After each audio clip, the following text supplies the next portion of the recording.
The World Beyond the Headlines lecture series is a project of the University of Chicago Center for International Studies.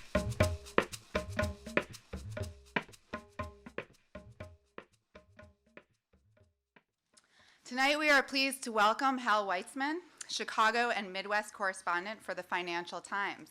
Hal has reported from Peru, Bolivia, Ecuador, Venezuela, and Chile. He has reported and appeared on several news stations. His writing has appeared in the LA Times, Miami Herald, Australian and Jane's Foreign Report, among many others. In his new book, he examines the relationship between the boom in South America's economy with the decade-long decline in U.S. influence over South American economic policies and trade agreements. Please join me in welcoming Hal Weitzman to discuss his new book, Latin Lessons: How South America Stopped Listening to the U.S. and Started Prospering. Wow. Well, I'm really blown away by this turnout. This is fantastic. I didn't know so many people were interested in Latin America. What's got into you? I want to thank Jamie Bender, who's been fantastic in setting this up. And all I had to do was say, would you like me to come along? And she's done everything else, so thank you very much. It's wonderful to be here in the University of Chicago because the University of Chicago has played such a key role in Latin America. Oh, thank you.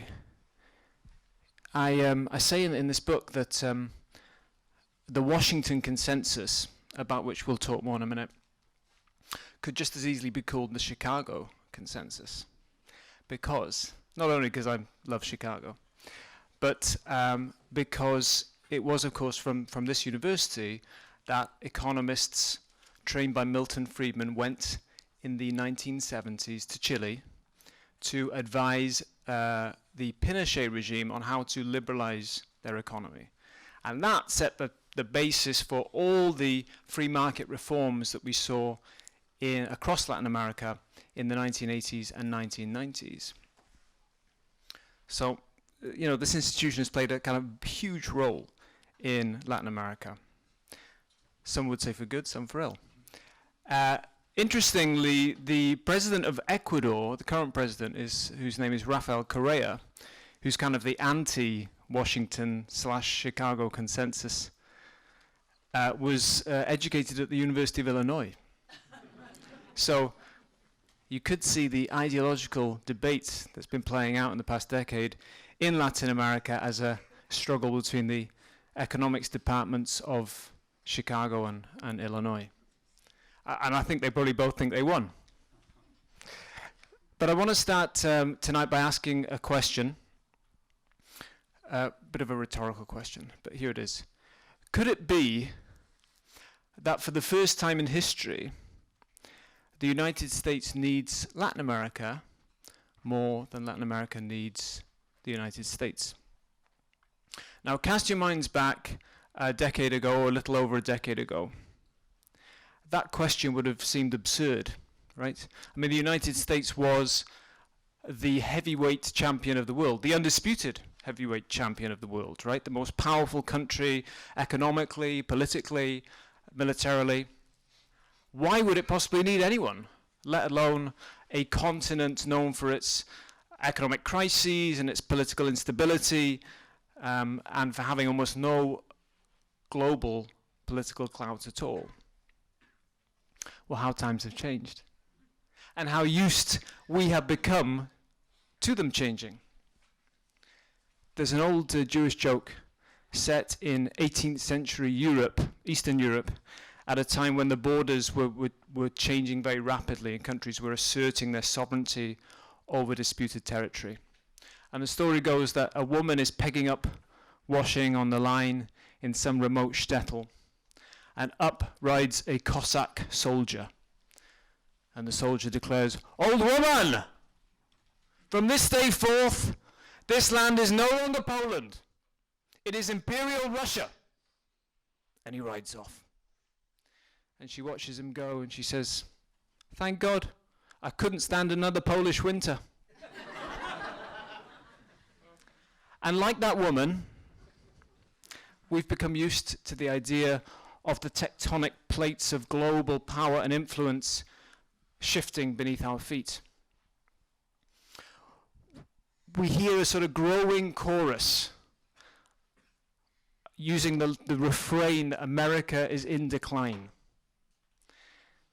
This is very personal, but I think America is going through something akin to a midlife crisis. Very personal because I'm going to be 40 next month. So America has an ever-expanding debt burden, a receding global role. I've got an expanding waistline, a receding hairline. We all have our problems. But America's in a kind of deep existential angst at the moment. The political institutions in this country are discredited and broken. The economy is deeply wounded. The Tea Party and the Occupy movement are questioning the very foundations of our society. And Americans are increasingly cautious and unsure about globalization itself. The very process that Washington for decades has been promoting around the world as a way to bring free markets and free societies. And all this has provoked a kind of forlorn sense of nostalgia in the American political conversation. And I'm sure you all know what I mean. Think about the titles of some of the best-selling political books of the past year. Books like Republic Lost, or The Unmaking of America, or That Used to Be Us. That Used to Be Us. What a pathetically sad and plaintive title that is. That used to be us. It sort of reminds me of my wife and me sitting on the couch looking at photos of when we first started dating. You know, she turns to me and says, "Oh, you were quite handsome then." That used to be us. Well, I was talking earlier about this Clint Eastwood ad. Yeah, it's halftime in America. Fantastic ad, fantastic slogan. I think it captures something, which is that people are bored of this gloominess. And people want to know what comes next. The gloominess is very un-American, to my mind. Americans are generally optimistic and persistent, determined. People want to know what comes next. How do we get out of the ruts that we're in? And there are two aspects to this, right? One is the home front. What do we do here in America to get back on track? And that, of course, is the ground over which this coming presidential election is being fought, already being fought. And these are big, important questions. What is the role of the state in the economy? What is the nature of government? And we've had the great and the good have all weighed in on those questions, and they'll continue to weigh in between now and November, and probably forever after that as well. But there's a question that's been much less considered. And that is the question, what is America's global role in a multipolar world? How does America use its influence in a world where it's no longer, within a few decades, going to be top dog? And that's a key question that prompted me to write this book. When the Financial Times sent me in 2004 to be their Andes correspondent, great title, wonderful title, best in journalism, to go to essentially to be the correspondent covering Peru, Bolivia, and Ecuador, I'd be lying if I said there was great expectations about what I was going to produce in terms of news. You've all got your copies of the FT, and there is actually a story about Venezuela, but when I was sent out, although I later reported from Venezuela, initially I was writing about Peru and Bolivia and Ecuador, which are not exactly the kind of countries that regularly hit the front pages. I had this very memorable debrief interview with one of the senior editors at the FT. And he called me into his office and said, you know, you've got a great story here. You've got Chavez, you've got the oil industry. I said, I'm not actually covering Venezuela. He said, oh, well, you've got the FARC, you've got the war on drugs. I said, actually, I'm not covering Colombia. And he said, oh, what are you covering? I said, Peru, Bolivia, Ecuador.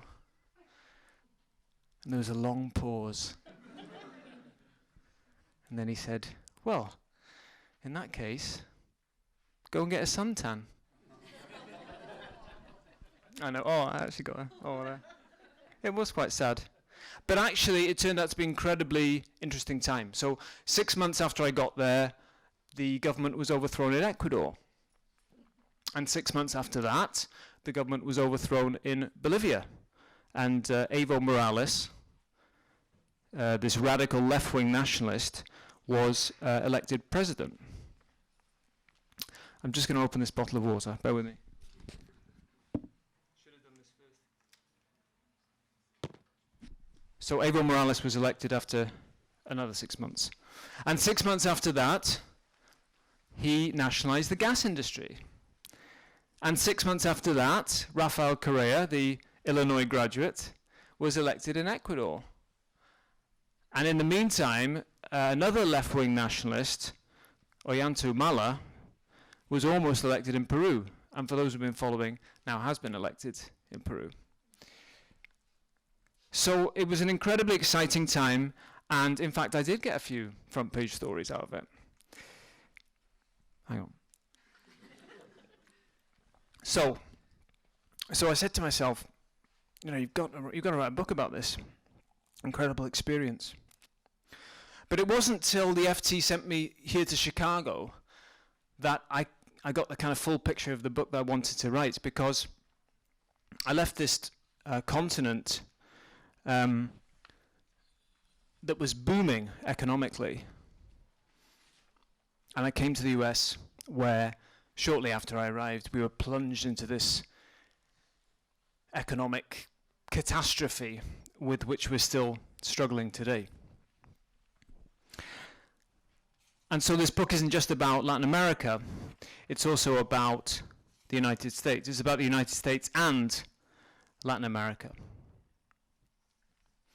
Now, for a long time, people who think and write about Latin America have argued that the United States needs to be more engaged with the region.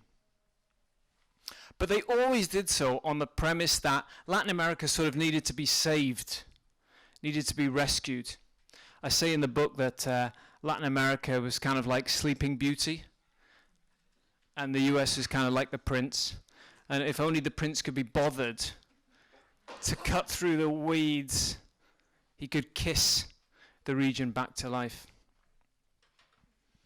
And I'm sure that many of you who follow Latin America know that in the eyes of several high-profile writers on Latin America, Latin America became the forgotten continent, or the lost continent.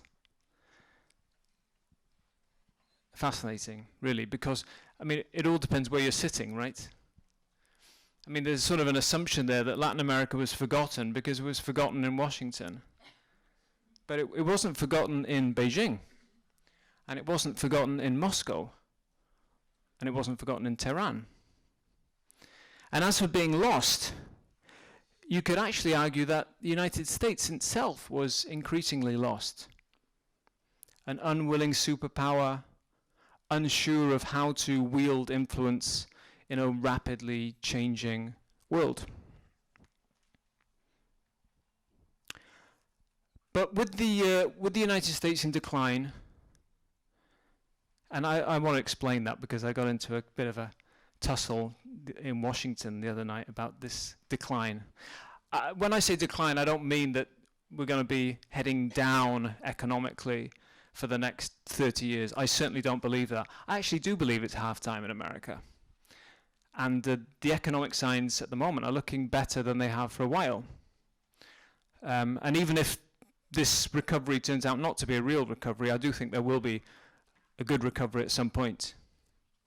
But even in the most optimistic scenario you could paint for the United States economically over the next 10, 20, 30 years, the emerging powers are going to grow faster. And that means that ultimately we're going to be in a world where the US makes up a smaller part of the global economy than it does now. And that's a good thing. That's not a bad thing.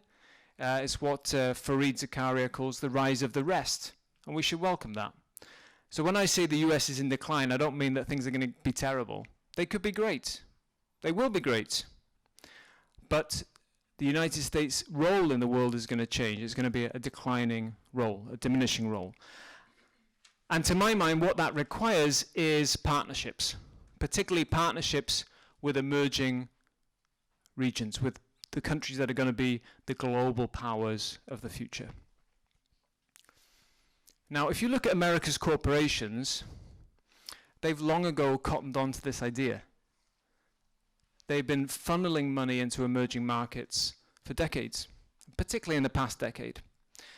And if you look at the performance of our biggest companies, our companies here in Illinois, like Boeing and Caterpillar, they've been depending on their profits from the emerging world to lift their bottom line, because the profits in the developed world have been pretty bad. In fact, I write about Caterpillar, so that's why I mention them. It's fascinating to me that Caterpillar doesn't even consider South America to be an emerging market anymore. They've been there so long. They only consider emerging markets to be China and India. For them, Brazil and Argentina are already developed markets, mature markets.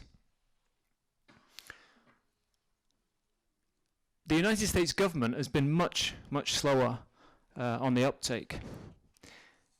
It has been very tardy in recognizing the opportunities that globalization presents. And I think that sort of reflects a broader ignorance in the United States. People have missed something.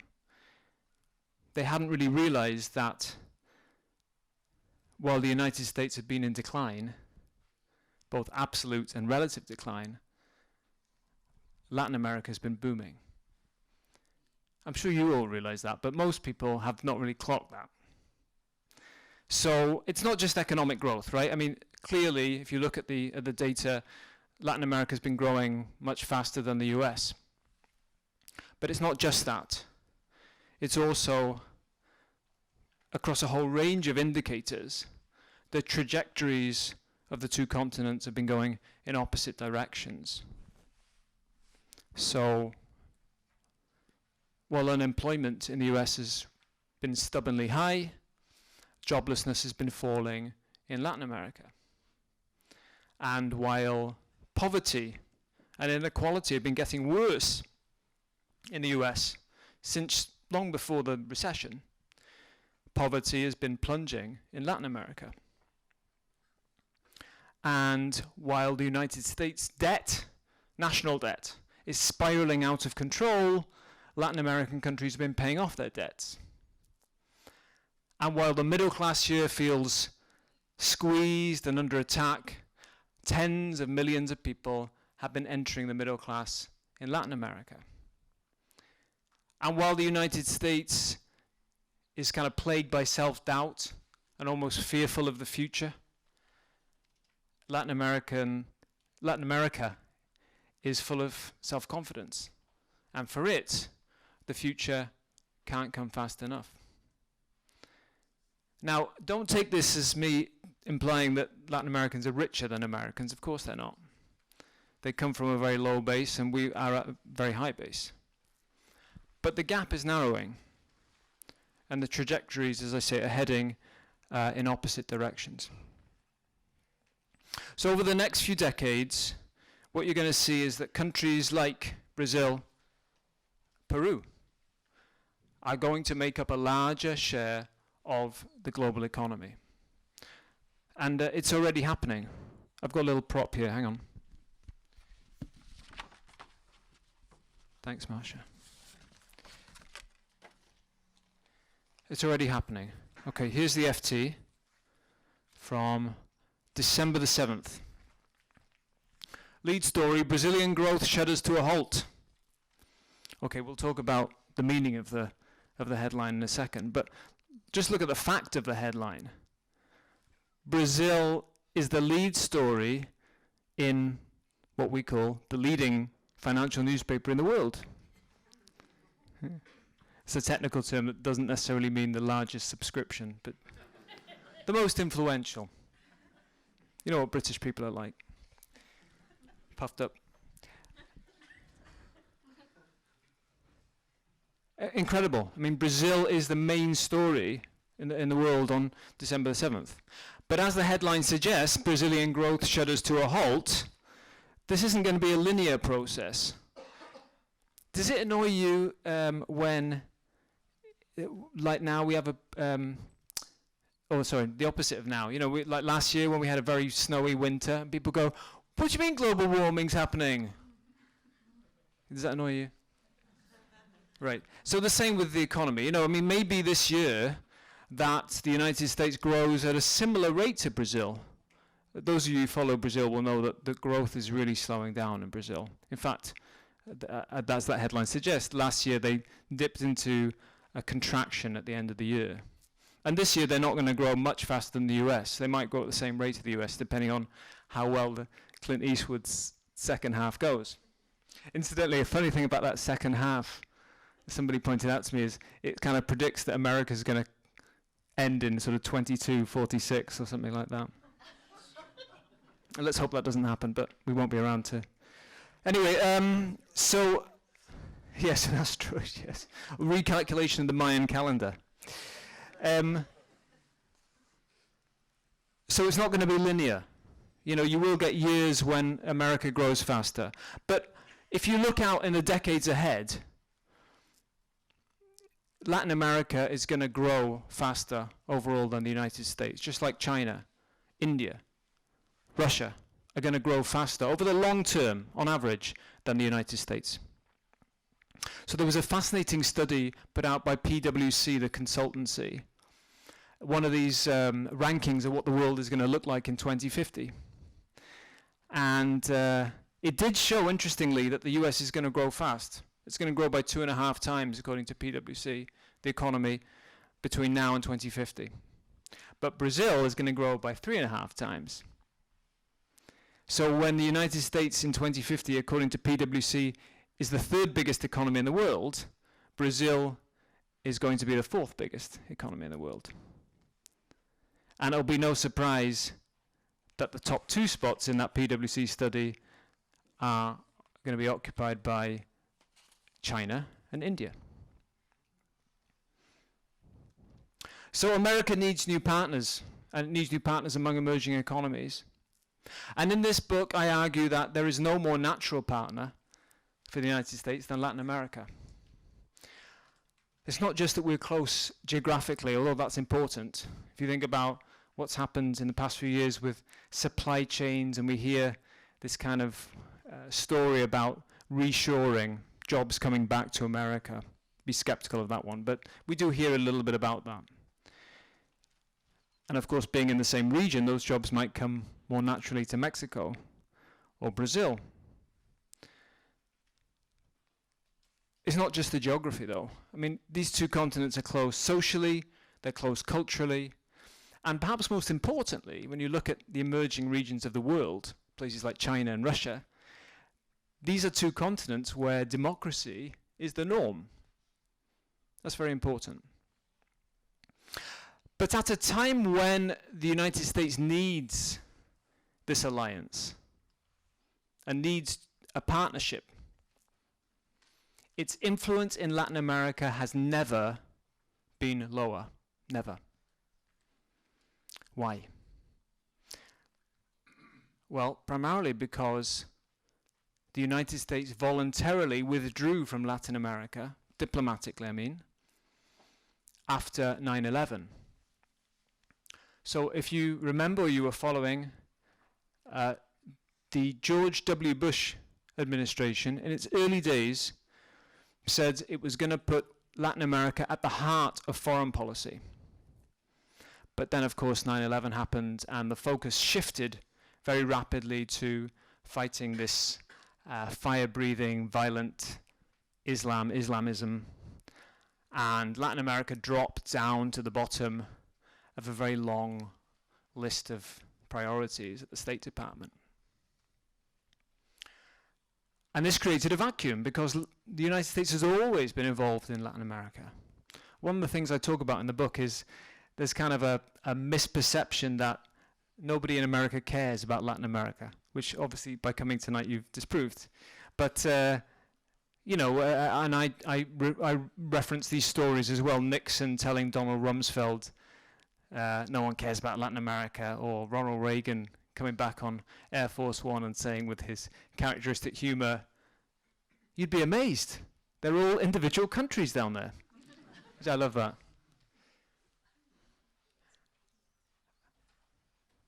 You'd say he's an idiot. Someone said. Well, but he had a great sense of humor. You can't deny that. You throw me off with that. Thinking about, was he an idiot?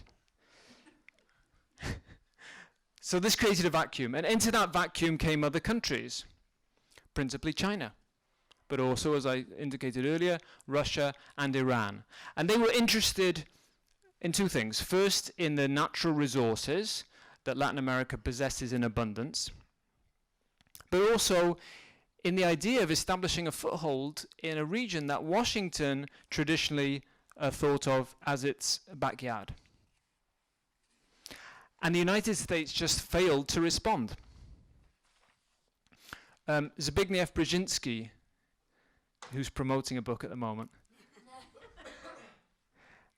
has talked about how the United States' strategic isolation is only matched by China's strategic patience. Great line. And Latin America is a perfect example of that.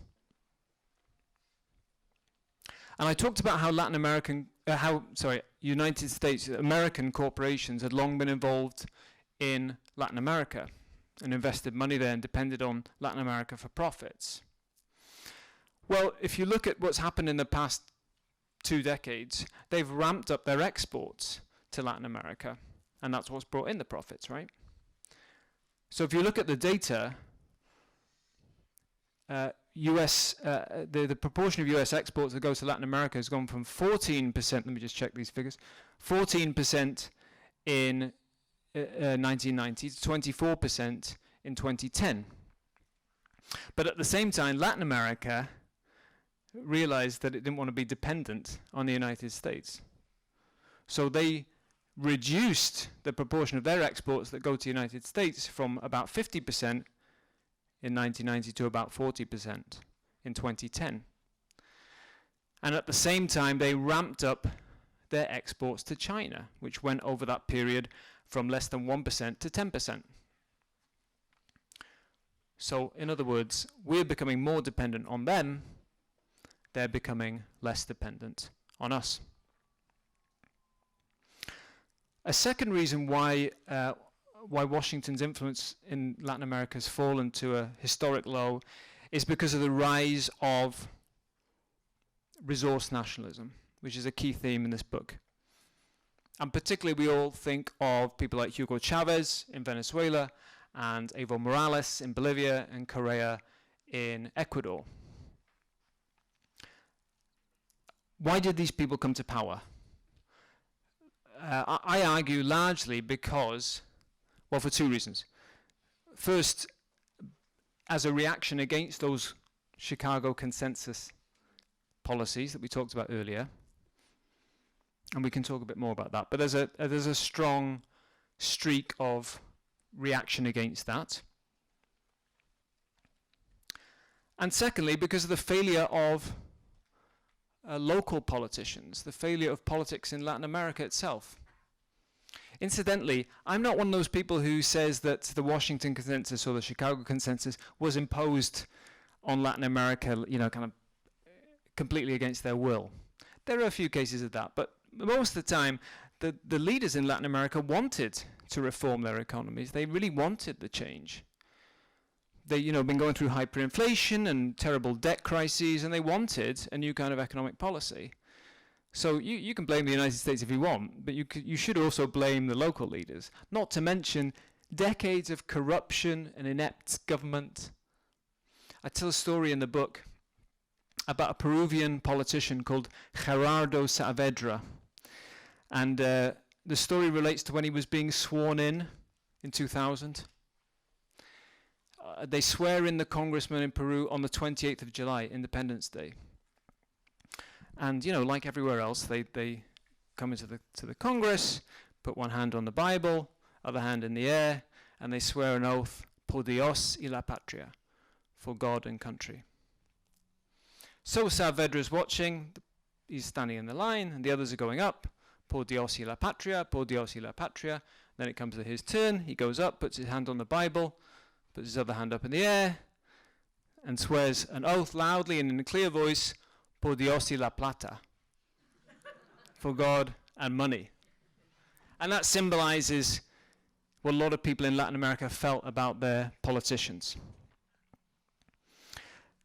The Washington Consensus was a program of free market policies that essentially came down to this. The only way to develop an economy, the only way, is to get the state out of the economy as much as possible and to make your economy as attractive as possible to foreign investors. And this is still a very contentious issue among people who write about Latin America. It undoubtedly achieved a kind of stability. So as I said, hyperinflation, indebtedness had been the problems of Latin America in the 80s. The Washington Consensus stabilized those problems. But ultimately, it didn't really bring economic growth. So if you look at a period from 1998 to 2003, there was real economic stagnation across Latin America. They call it the lost half decade. Of course, that was the period in which Argentina collapsed.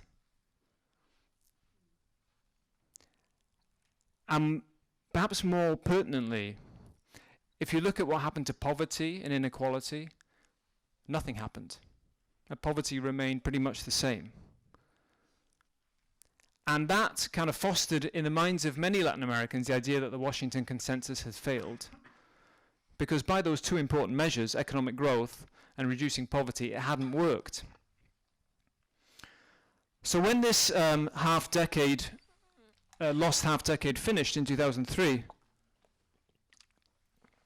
and the economy started growing again, it only really started growing because the price of commodities, the commodities that Latin America has always produced, oil, metals, minerals, agricultural products like soybeans, all those started to rise in earnest because of the rapid industrialization of China. That's really what drove economic growth. And having had this experience of going through the Washington Consensus, which was an incredibly dislocating experience, a lot of protests, a lot of social unrest, most South American countries turned their back on some of those free market policies, and they started bringing the state back into the economy. They started expanding the role of state-owned companies. They put up taxes on foreign investors. In some cases, they nationalized industries and they expropriated the assets of foreign investors, kicked them out. So the old orthodoxy, the idea that, or rather the new orthodoxy, the idea that you had to open up your economy to foreign investors, make it very attractive, low tax rates and all the rest of it, and the idea that you have to remove the state from the economy, surgically take it out, that new orthodoxy rapidly became an old orthodoxy, and most countries in South America said, we're not doing that anymore.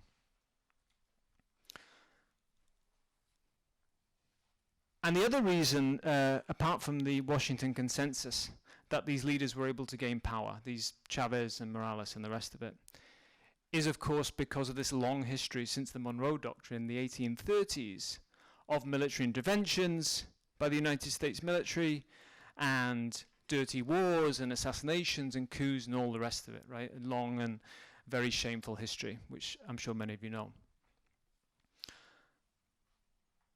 And this has created a kind of latent anti-Americanism that bubbles up every so often. And that combined with this anti-free market sentiment in Latin America, and it produced this very heady populist brew. Now, Latin America is often described, or South America, be more specific, is often described in terms of two lefts, two camps of the left. Essentially the radicals, who I've described, and the moderates, which people normally use to mean Brazil. Brazil are, as opposed to is, the moderates. And then you have other countries like Argentina, which, you know, it's kind of hard to tell what they're doing any day. They're so madcap and chaotic and a bit bonkers at times. But they're kind of sometimes radical, sometimes moderate. They're not ever quite sure what they are. I think that's got worse since Cristina Fernandez took over as president. But I think once you strip away the rhetoric, because a lot of that division is based on rhetoric, who can shout the loudest, forget about that, cut out all the noise, and just look at what they actually do. What actually defines Chavez and his friends is economic nationalism, or resource nationalism, whatever you want to call it. And as I've said, that's a reaction against the Washington Consensus. That's bringing the state back in the economy. That's raising taxes on foreign investors. And that has been on display in Brasilia as well as in Caracas.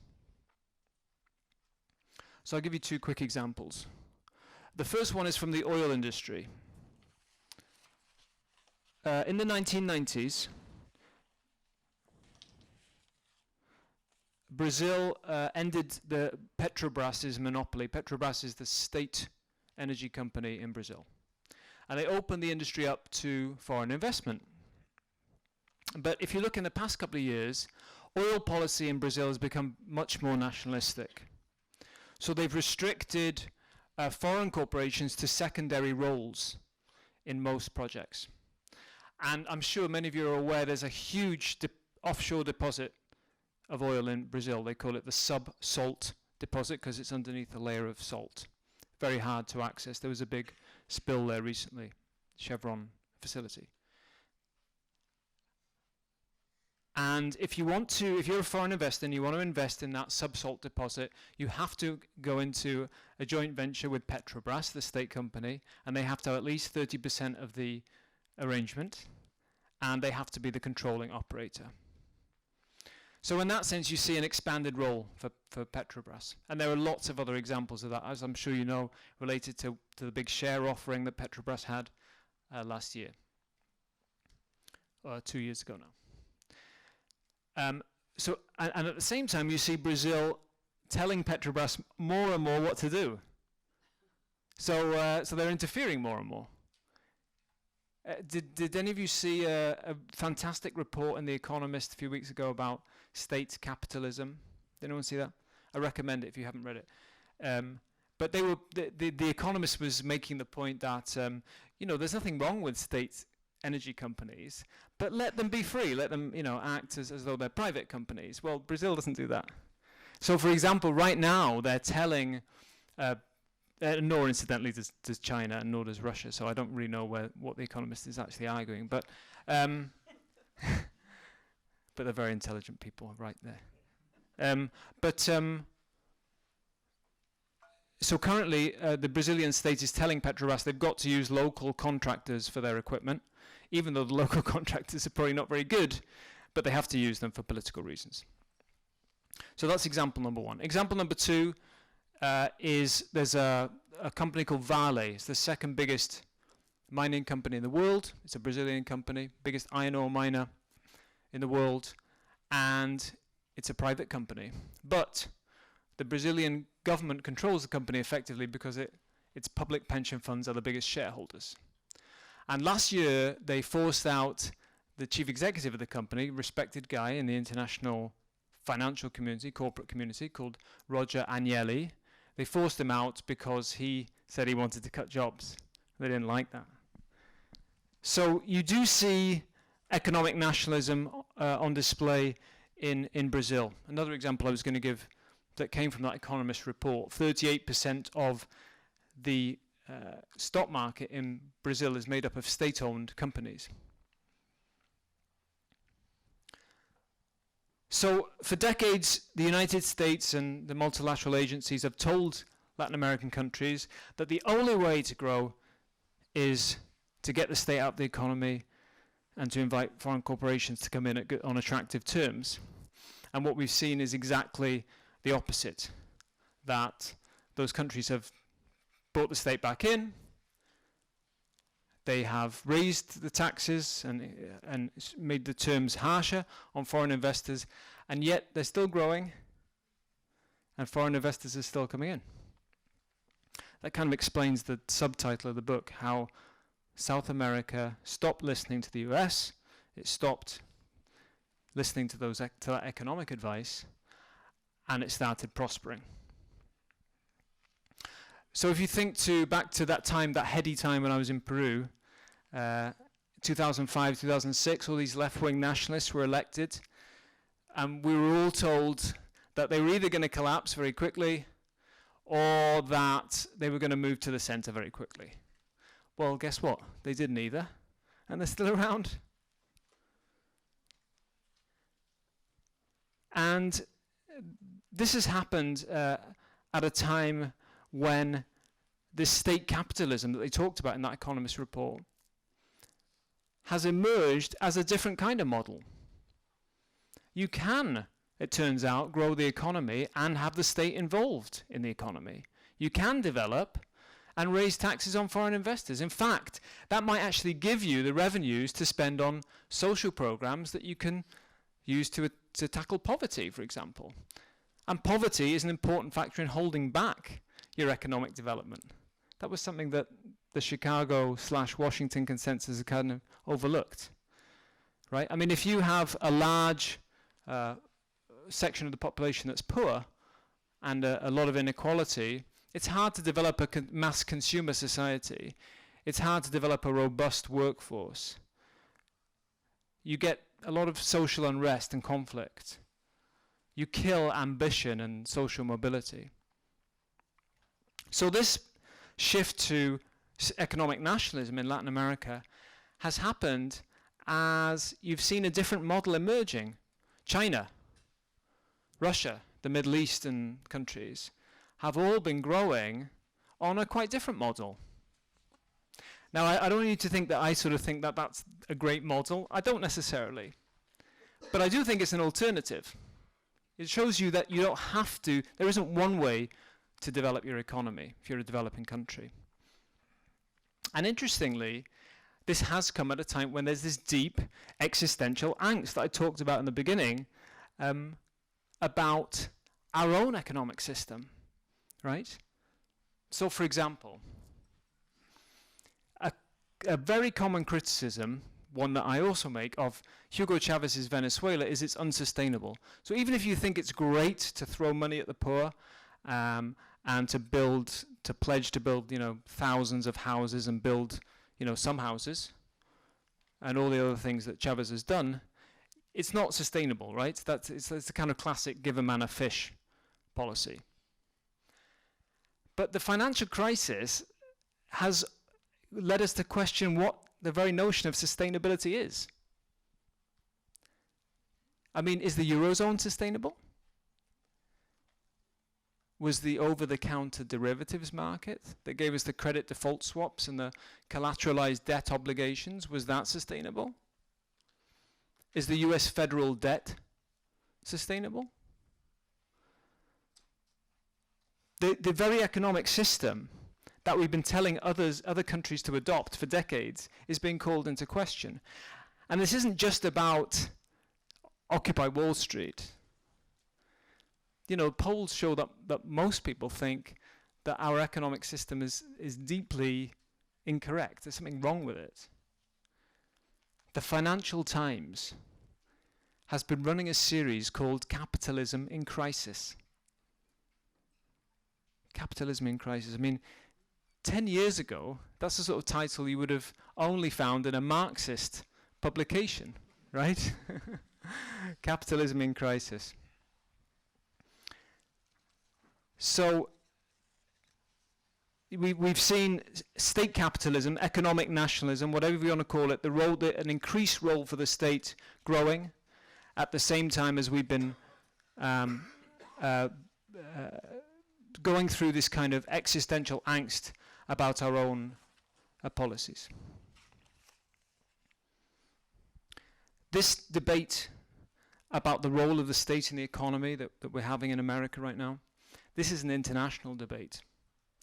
And it's not clear that the free marketeers are winning, if you look at how people have done, how people have performed.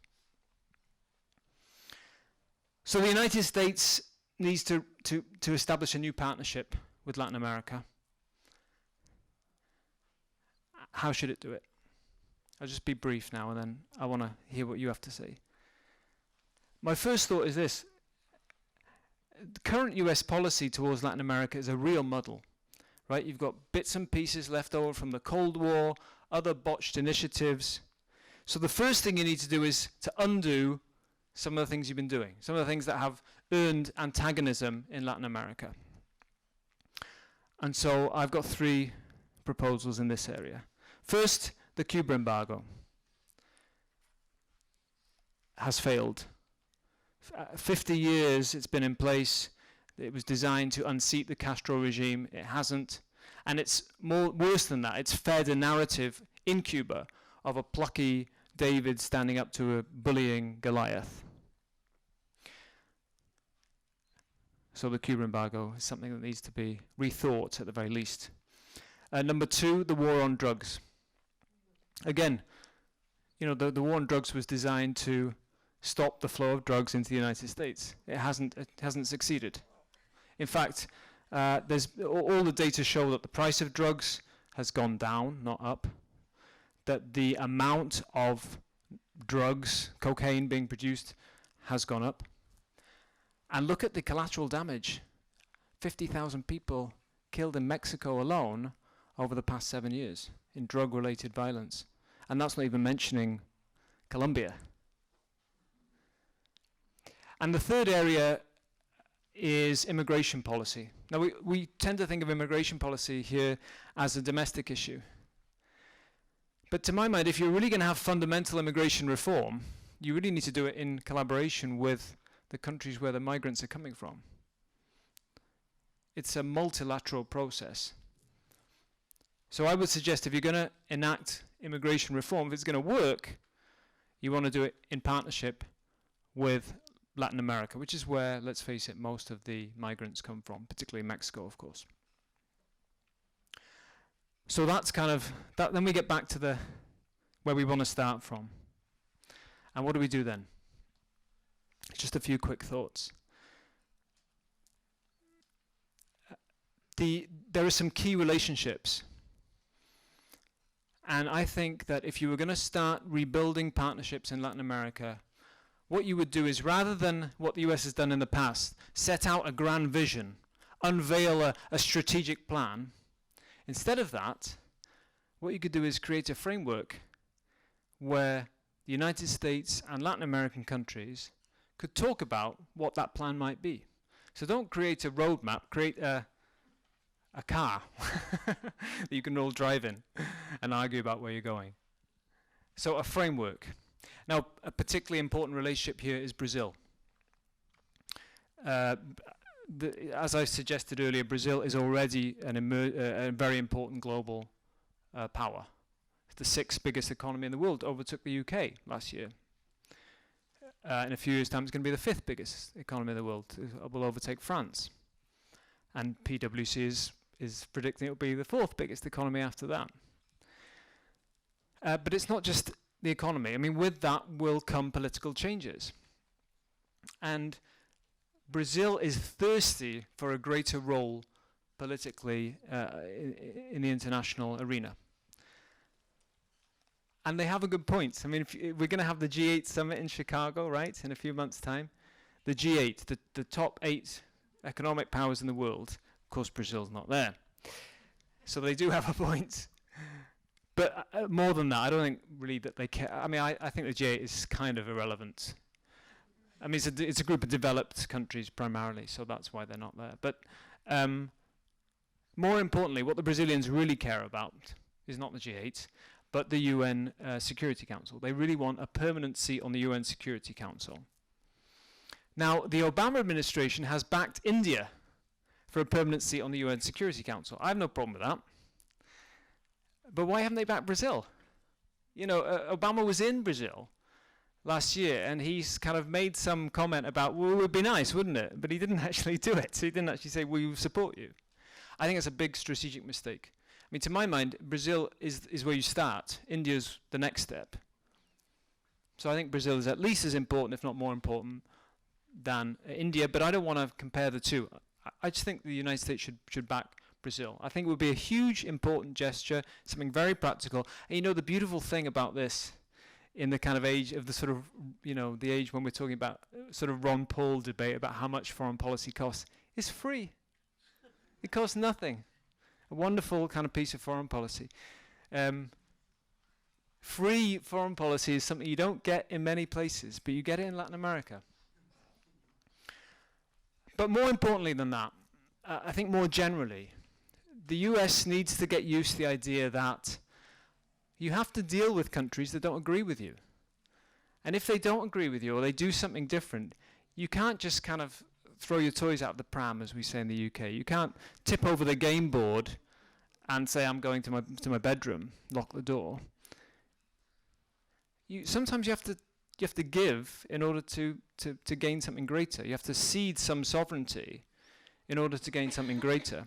If Europe were doing well right now, that would be a great example of that, but of course it's a terrible example of that. But sometimes in international relations, you have to give up something in order to gain something greater. And I think Latin America's relations with the US could be a good example of that. There are a huge number of issues on which it would be very beneficial for the US and for Latin America to collaborate. Energy security. I mean, I haven't even mentioned the fact that Latin America, not the Middle East, is the largest source of oil imports for the United States. Climate change, human trafficking, crime, drugs, security. Lots and lots of issues that we could both benefit from talking about more.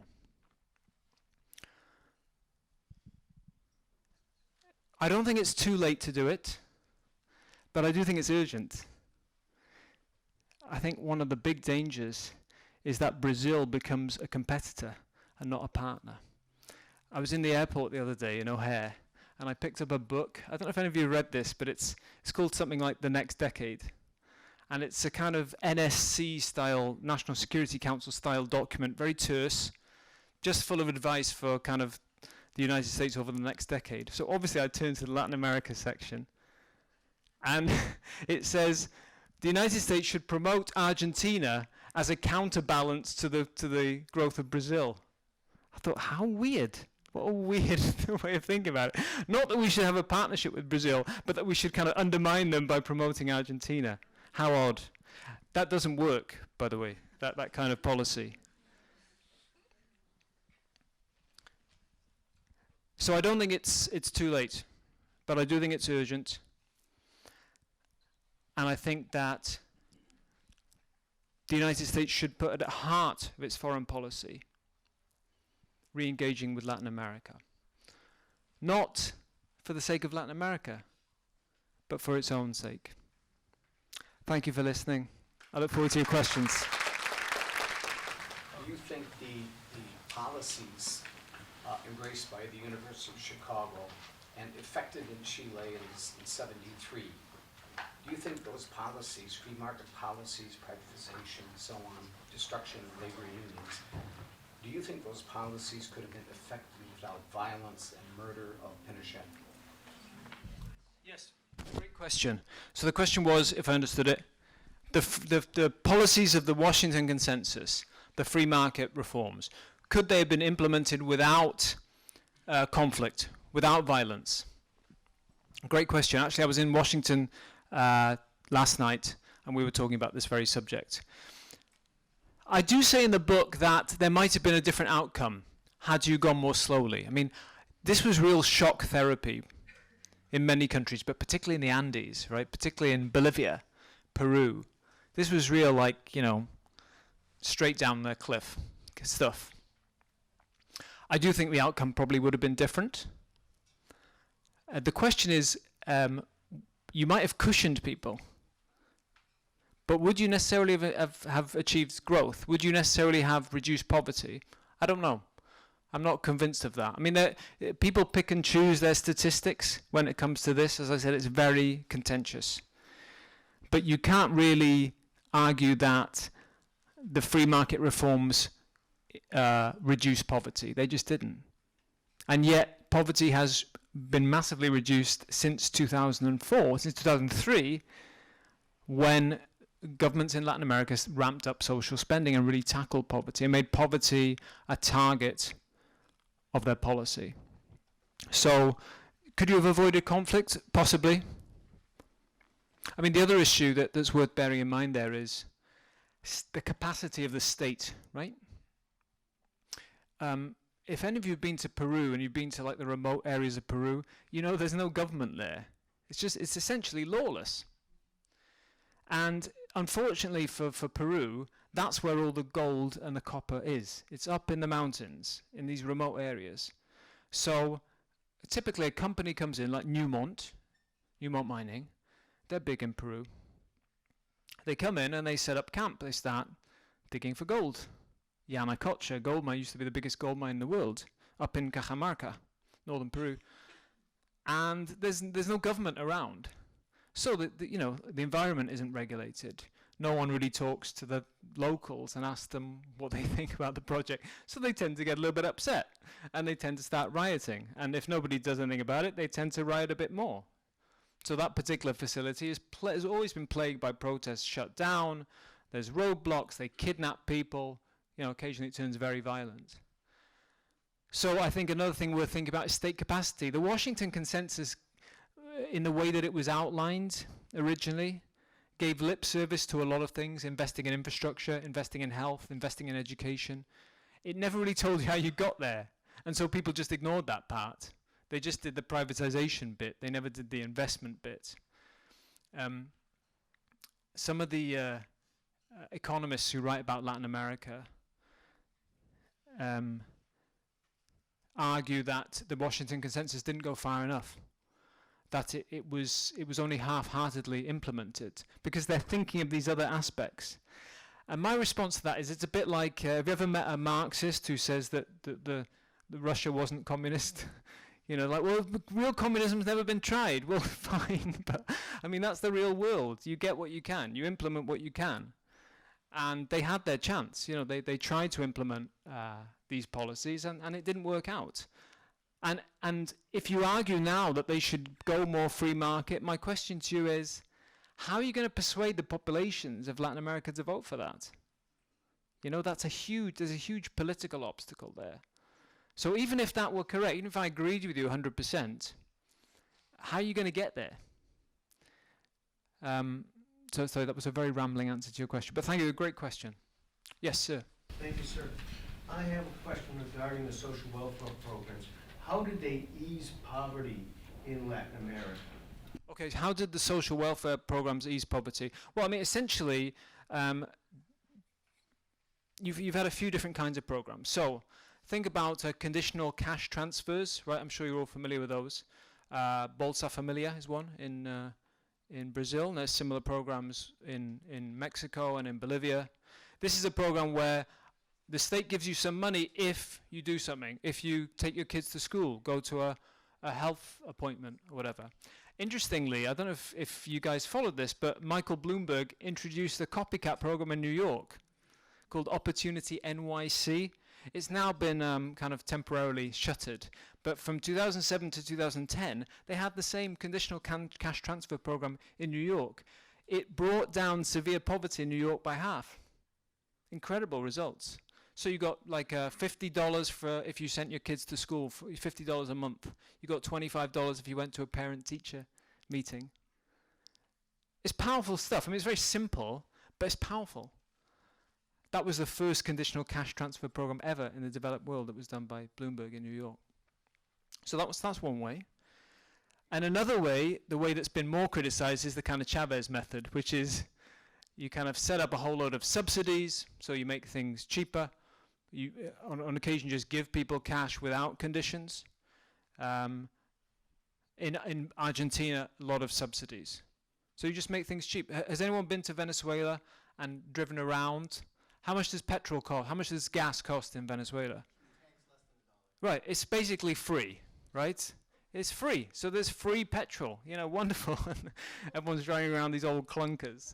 Well, that's, you know, that's giving money to the poor. And there's been incredible, that has enabled an incredible transfer of wealth to the poor. As I said, the question is it sustainable? And although I just want to make clear, although I said, you know, that some of the unfettered free market capitalist policies aren't necessarily sustainable either, I don't particularly think it is sustainable. You know, I mean, it's hard to argue that Venezuela's in a good way economically, or Argentina's in a good way. I think that's kind of, even if you're a die-hard supporter, I think that's a little bit disingenuous. You know, they're not in a good way, but they have brought down poverty. You know, and the government would say, we don't really care about traditional economics. We're interested in bringing down poverty. Well, they've done that, so they've succeeded on their own terms. I hope that answers your question. Yes. Yes. Last year, the United States signed a bilateral trade agreement with Colombia, and 2 years before that, in 2009, it was there was a policy that was very controversial. The United States installed 7 military bases, which anticipated the war that almost occurred between Colombia and its neighborhood partners, Venezuela and Ecuador. Now, would you say that the strategic partnership that the United States has Colombia, it seems to me very similar to that it has with Israel in the Middle East, in the sense of being a strategic ally in a volatile region for U.S. interest. To what extent does the United States need to preserve that partnership with Colombia before, you know, it could fall to a leftist regime? Wow, great question. Everyone heard that, right? I don't think it's similar to Israel. I'll just say that at the outset, because Israel has that thing where it's a democracy, or has traditionally been a democracy surrounded by dictatorship. So that is very different. In Israel, you don't have the war on drugs. I mean, that's a key part of that relationship. But this idea that Colombia was the holdout, was the free market example among other countries that were much less dependable and much more anti-American. So I don't think that's a great parallel. But your central question is, how important is the relationship? You know, the United States let that trade agreement linger for 5 years before they approved it. And the Colombians are sort of kicking themselves, actually, that they waited. You know, they're sort of like an abused spouse. They sort of waited for the love to come back, and eventually it did come. But in the meantime, they really missed out on a huge opportunity, China. And now they are ramping up their exports to China and their relationship with China, because they were really holding out for the United States. And they were very, very disappointed. So you saw that Santos, the president, kind of reached out to Chavez and said, you know, he wants to heal that relationship. In part, I think, to kind of irritate the US and kind of get them to do something. Is it an important relationship? Of course. I mean, in the sense that Colombia is a big economy.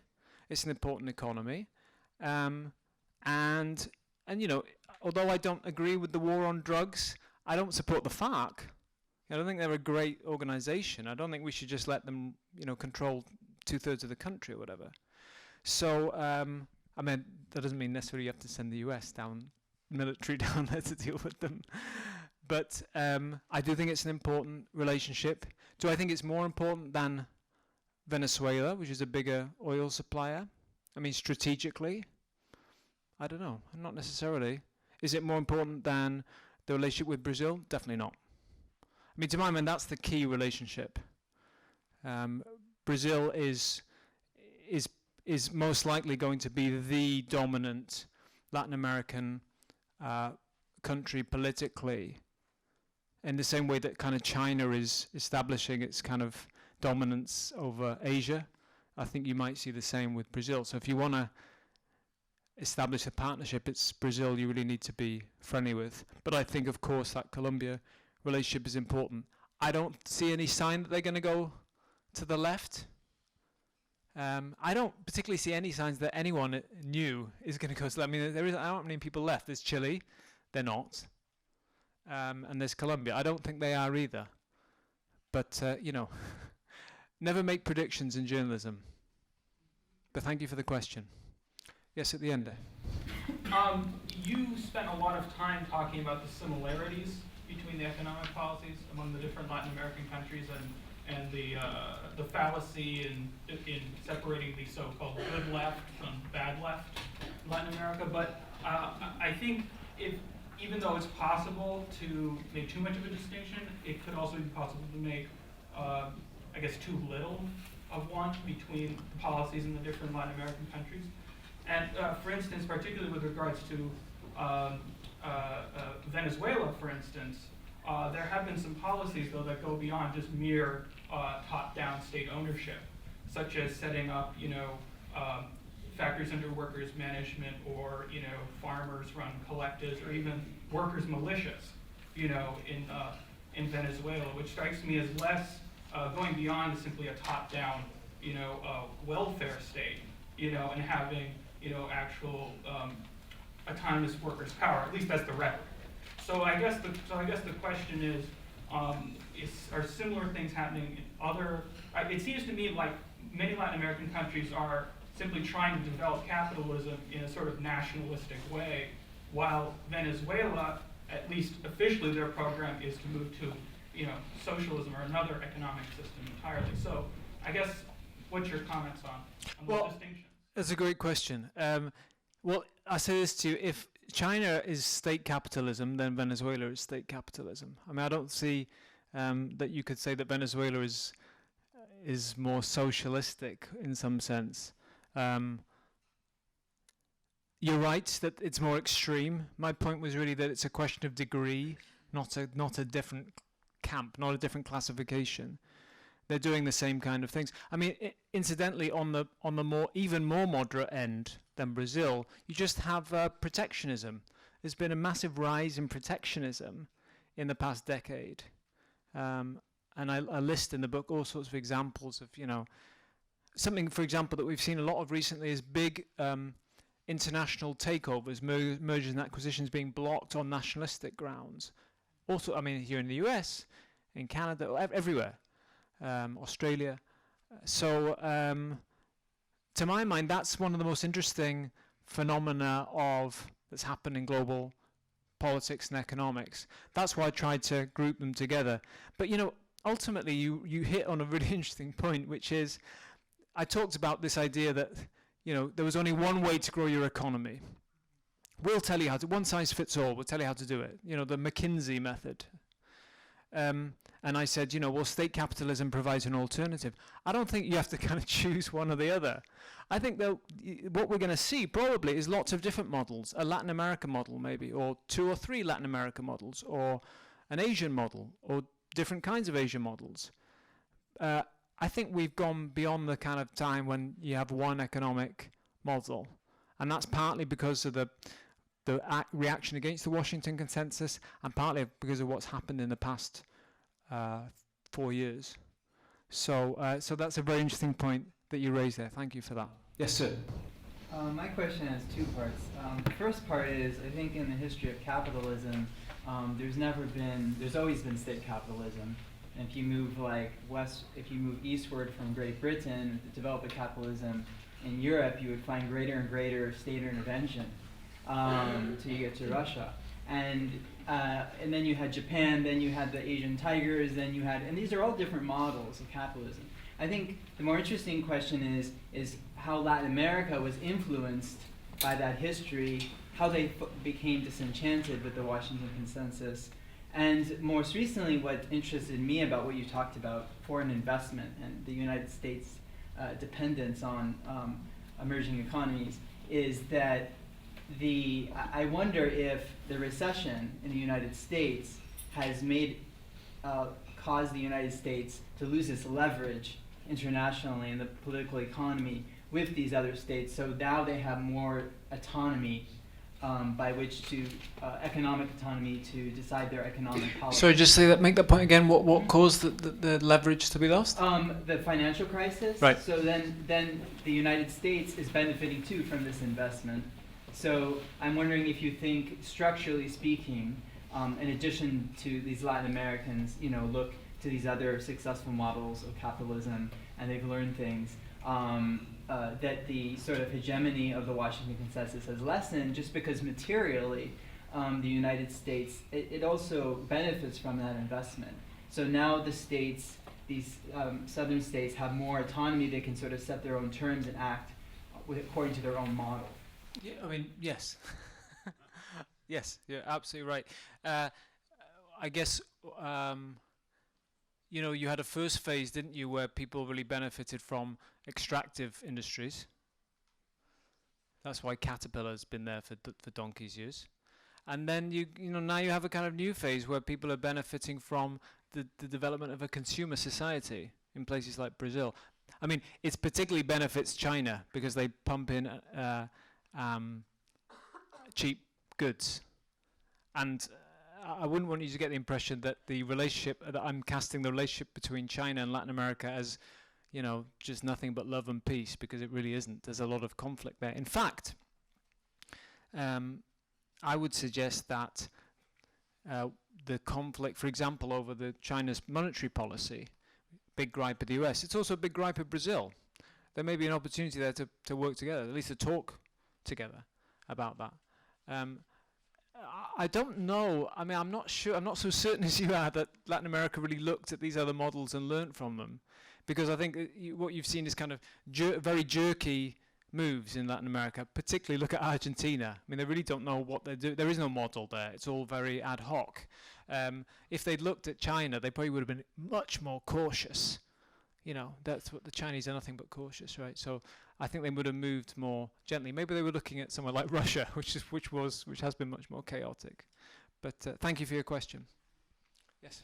Hi, I'm Venezuelan, and I wanted to sort of thank you for coming. And I noticed in the poster that was done to make publicity for this, right at the top of the heap of currency is a 10 bolivar note. And a 10 bolivar note hasn't been used in several years because due to hyperinflation, it would now be worth about a little less than a tenth of a cent of a US cent. So I guess my question would be, in grouping all of these countries together, yes, South America is growing much faster than the United States per capita, but half of the capitas are in Brazil, and that's growing at 15%. Right. A country like Venezuela is actually, according to the IMF, its economy shrunk by 2% last year. Right. Ecuador and Bolivia are doing a little better because, Bolivia is starting to develop natural gas. But the real superstars insofar as GDP growth have been the countries that have probably retained the closest relationships with the United States. Chile, Uruguay, Colombia. I mean, the farther away you get. So basically my question is, regarding the title or the secondary title of your book, could we say that there's sort of a need for a caveat that maybe the countries that have stopped listening to the United States insofar as nationalizing a couple of companies, keeping in mind that Norway has a nationalized oil company, Kuwait has a nationalized oil company, and these are quite close to the United States. The US has nationalized railroads. Basically, do you think that there's an extent to which you go too far from ignoring the United States? Do I go too far? Certainly not. Thank you for the question. Damn you, Venezuelan. No, well, I mean, the point about inflation is well made, of course. Inflation is runaway in Venezuela, and I like your observation about the banknote. I think we're all living in the past, right? When a penny was a penny. So in what sense do I mean they stopped listening to the United States? Well, I mean, I guess I meant in the sense that, as I was trying to explain, that the United States, through these other agencies, said there's only one way to develop. And so in that sense, they turned their back. Did they ignore the United States? No, of course not. I mean, as I said, there's still 40% of Latin American exports go to the United States, so it's much bigger than China. But interestingly, seeing as you're from South America, let's talk about a distinction between South America and Central and North America, Mexico. I mean, there's a huge distinction there, right? So you mentioned Chile. Who's Chile's biggest trading partner for a long time now? China. Who's Brazil's biggest trading partner? China. Who's Peru's biggest trading partner? China. Well, they're all countries that you would say are friendly to the United States. Correct, but for slightly different reasons. Yeah. So Venezuela and the United States are locked in this kind of, when you see people, those kind of dancing in the Depression era when they're all collapsing, right? They're both kind of collapsing onto each other. Yes, and that's why I argue that if you were thinking strategically, you wouldn't necessarily get into these rhetorical ping-pongs with Venezuela. Why? I mean, we don't get into them with Saudi Arabia for good reason. I take your point. When you write a book,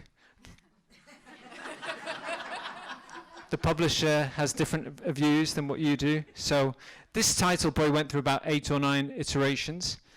And Latin Lessons is not my preferred title, but I think it's fine. I do think, though, I have to say, I did not go too far. That they did stop listening to the United States in the sense that they turned away from this idea that the only way was this set model. In fact, we all did. We all turned away from that idea, including Americans. And they did prosper. Now, here's a criticism that I think is valid. Did they prosper first and then turn away? Yeah, maybe. So maybe you couldn't read the title as How They Stopped Listening to the United States and therefore started prospering, right? So they deliberately left that ambiguous, which I had to fight for, by the way. But yes, I mean, thank you for your question, and I'm delighted that thank you for coming. So we have time for one more question. Okay, yes. I'm slightly confused about sort of what the overtures for sort of this partnership would look like, just given U.S. historical involvement with situations in Panama, launched a terrorist campaign against Nicaragua, Reagan, and the invasion of Grenada, and things like that. It seems to me like the United States is not ready to pay up reparations anytime soon about these types of situations. And even if they were, how do you repay, a couple thousand Chilean lives lost during the 9/11 that we gave Chile? So. Okay, well, I agree with you on that. They're not going to pay any reparations, correct. I don't think anyone in Latin America would expect that to happen. So yes, I'm in perfect agreement on that. But I mean, I guess the question you're asking really is, why should they listen to us? Even if you agreed with my premise that we need them more than they need us, why should they care about us anymore? Although, as you pointed out, we are still locked in this very tight embrace. A very funny incident happened that's very revealing to me. There was this coup in Honduras in 2009. And so this kind of ostensibly left-wing leader was overthrown in a coup, and there was a disagreement between the United States and Brazil ultimately on how to handle it. But interestingly, Chavez went on his TV show, his weekly TV show. You know what I'm talking about, right? It's this TV show, Allo Presidente, that if you're in Venezuela, you have to watch it. You have to sit through all 6 or 7 or 8 or 9 or 10 hours of it, because something might happen. So all the journalists, on a Sunday, they have to sit there and watch it, and then they write their stories. And because it's a Sunday, they get them in the papers, because nothing ever happens on a Sunday except in Venezuela. But why do they? Why should they care about us? So Chavez goes on Allo Presidente and says, "Obama, do something." So in the moment of crisis, he calls on the United States to act. I think there is still a desire for a relationship with the United States. But I don't think I'm under no illusion that it's an easy thing to do. That's why I say that we should think about whether we need them more than they need us. If we really think we need them more than they need us, then we're going to work much harder to establish that relationship. I do think, though, if you look around the world, look at China, look at the Middle East, look at Russia. I mean, are there more friendly regimes there than in Latin America? I think there is a kind of natural partnership there. We don't have to agree on everything. That's not necessarily the kind of partnership I'm thinking of. But I do think I think there's a need to establish a framework that enables dialogue, and then within that to allow people to express themselves freely and not to walk away from the table when they tell you we're not doing that. Thank you very much. These have been great questions. The World Beyond the Headlines lecture series is a project of the University of Chicago Center for International Studies. Our nationally recognized programming is made possible with support from the Norman Waite Harris Memorial Fund. Download recordings of other events and learn more about the World Beyond the Headlines series at the Center for International Studies website, cis.uchicago.edu.